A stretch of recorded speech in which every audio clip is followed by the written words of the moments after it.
Voltamos com o Radar Corporativo e agora o quadro Conversas de Negócios. O gerente regional do Ciesp, Fabiano Guimarães, é o convidado de hoje, André Luiz Rezende.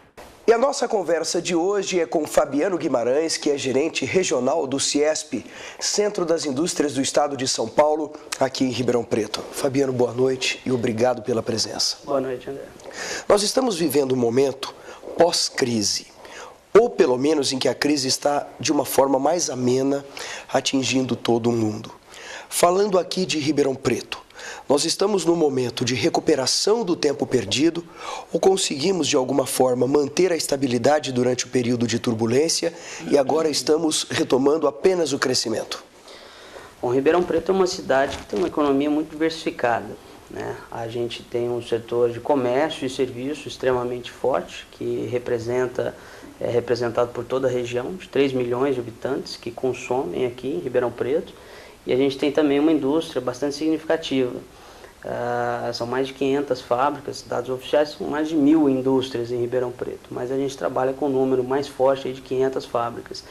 E também muito diversificado. É um setor que a gente tem desde fabricação de borracha, de maquinário, de indústria química, enfim, a gente tem uma economia muito rica, né? Então, economias diversificadas e ricas normalmente são menos atingidas por crises financeiras, por crises econômicas. A teoria é o mais básico na economia. Você divide a sua cesta, quando um setor está bem, outro setor está mal e assim por diante. Então a gente percebe que nesse ano a crise afetou alguns setores, principalmente o setor de máquinas e equipamentos, que foi o mais afetado de todos. Contudo, por outro lado, a economia de comércio e de serviços não sofreu tanto, porque a economia interna continua forte. A gente não teve um processo de demissão em massa, nem na indústria, nem no comércio, nem no serviço. Como a região é um polo regional de prestação de serviços e de consumo, de comércio, a gente não sofreu tanto. A indústria, em alguns setores, sim, sofreu mais do que outros. Essa questão de não termos tido uma demissão em massa, isso surpreendeu aqui em Ribeirão Preto? Não surpreendeu não. Até pela própria diversidade da economia, a gente não ficou surpreso por não ter. É diferente, por exemplo, aqui de algumas cidades, como Sertãozinho, que tem um setor mais específico. Você acaba sofrendo mais. Porque em Sertãozinho foi terrível. Quando o setor vai bem, é uma maravilha. Quando o setor vai mal, né, então a cidade sofre bastante. Mas aqui em Ribeirão Preto, por exemplo, o setor de máquinas e equipamentos sofreu muito, né? A gente teve uma suspensão de investimentos industriais aqui que foi bastante significativo. Foi principalmente em desembolsos do BNDES, a gente percebe, a gente acompanha, houve uma queda muito substancial. De 70% dos desembolsos que eram para a indústria, passou a representar somente cerca de 10 a 13% do investimento industrial com recursos do BNDES. Então, realmente, a indústria tirou o pé do acelerador esse ano.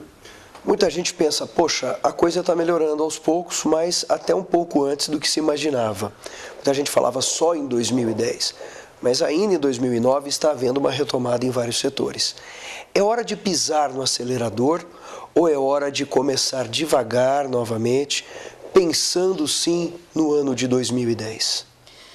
Olha, esse ano, em termos de investimentos industriais, principalmente no primeiro semestre, André, a indústria deixou de investir em formação bruta de capital fixo, diferente do que aconteceu no comércio e no serviço, que já tem um contato mais direto com a demanda interna, que teve um aumento dos investimentos significativo na cidade também. Então, pelo menos na questão da transformação, no setor de transformação da cidade, que é responsável aí por 1/3 da riqueza gerada na cidade, a gente tem orientado muitos industriais a investir em capital humano, né? E principalmente nas empresas de comércio e serviços que deixaram para o ano que vem o investimento em maquinário, o investimento em ampliação da capacidade de prestação de serviço, ou de comércio, ou de produção, canalizar esse investimento para a formação de capital humano, né, em novos processos e capacitar os seus profissionais para que você possa aumentar a produtividade da sua empresa com o mesmo capital fixo que você tem nela hoje. E você deixa para ano que vem, quando a economia vai começar a ter um dinamismo um pouco maior, vai ter passado mais a crise internacional, você voltar a investir em capital fixo, né? Então, esse ano que a gente tem sempre orientado a todas as empresas que nós temos contato, investir em pessoas. Que é uma forma também de não se perder tempo, né? Exatamente. De não ficar parada e pensando, poxa, estamos em crise. Também não. É uma oportunidade, é a tal oportunidade que às vezes a crise oferece. Você tem sempre que aproveitar os momentos, né, do limão fazer uma limonada, né? Então, agora é o momento de investir nas pessoas, realmente. E para o começo do ano que vem, até o final de 2009, quais são as perspectivas reais para Ribeirão Preto e região? Bom, a gente espera que a taxa básica de juros continue caindo, né? Isso vai reduzir o spread internacional, isso vai reduzir um pouco a volatilidade do câmbio também. Isso é fundamental? Isso é fundamental, principalmente para a confiança do empresário na economia, para que ele possa se planejar, né? Hoje está muito difícil você fazer um bom planejamento de médio e longo prazo por causa da volatilidade da economia.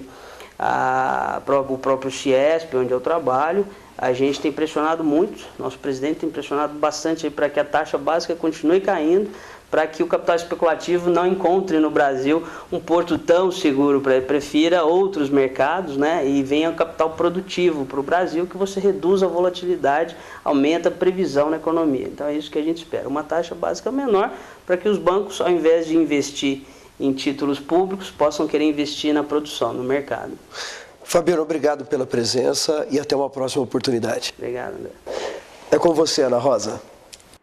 Essa foi mais uma conversa de negócios com o jornalista André Luiz Rezende. O programa de hoje fica por aqui. Para entrar em contato e mandar a sua sugestão, mande o seu e-mail para radar@empreendersa.com.br. Tenha uma ótima semana e até o próximo programa.